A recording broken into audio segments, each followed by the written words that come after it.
దక్షిణాఫ్రికా గడ్డపై చారిత్రాత్మక టెస్టు విజయం సాధించిన భారత్ సొంత గడ్డపై ఇంగ్లాండ్తో టెస్టు సమరానికి సిద్ధమవుతోంది. WTC 2023-25లో భాగంగా భారత్ ఇంగ్లాండ్ జట్ల మధ్య 5 మ్యాచ్ల టెస్టుల సిరీస్ జరగనుంది. జనవరి 25 నుంచి హైదరాబాద్లోని ఉప్పల్ వేదికగా తొలి మ్యాచ్ ప్రారంభం కానుంది. బాల్ ఆటని నమ్ముకున్న ఇంగ్లీష్ జట్టు భారత బౌలర్లపై పైచేయి సాధించాలని చూస్తోంది. అయితే ఉపఖండ పిచ్లపై బాల్ ఆడటం కష్టమే అని మాజీ క్రికెటర్లు అంటున్నారు. తాజాగా టీమిండియా మాజీ క్రికెటర్, కామెంటేటర్ సునీల్ గవాస్కర్ బాల్పై స్పందించాడు. ఇంగ్లాండ్ది బాల్ అయితే టీమిండియాది విరాట్ బాల్ అని పేర్కొన్నాడు.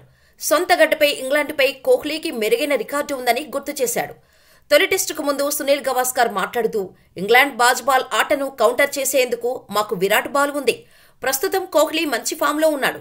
అతడు బ్యాటింగ్ చేస్తున్న విధానం, క్రీజ్లో కదిలే తీరు చాలా బాగుంది. టెస్టుల్లో అర్ధ సెంచరీలను సెంచరీలుగా మలచడం చాలా ముఖ్యం.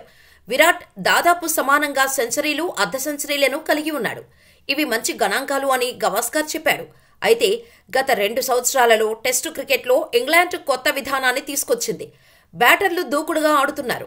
మ్యాచ్ పరిస్థితి ఎలా ఉన్నా అటాకింగ్ క్రికెట్ ఆడుతున్నారు. ఈ బాల్ విధానం భారత స్పిన్నర్లపై పనిచేస్తుందో లేదో చూడాలి. అయితే ఈ సిరీస్లో తొలి టెస్టు అత్యంత కీలకం. హైదరాబాద్ పిచ్ పేస్ బౌన్స్కు అనుకూలంగా ఉంటుంది. అదే సమయంలో బ్యాటింగ్కు సహకరిస్తోంది. బాల్ అప్రోచ్కు ఈ పిచ్ సరిగ్గా సరిపోతుంది. ఈ మ్యాచ్లో భారత స్పిన్నర్లకు అసలు సిసలు పరీక్ష ఎదురు కాబోతోంది అని సన్నీ అన్నాడు.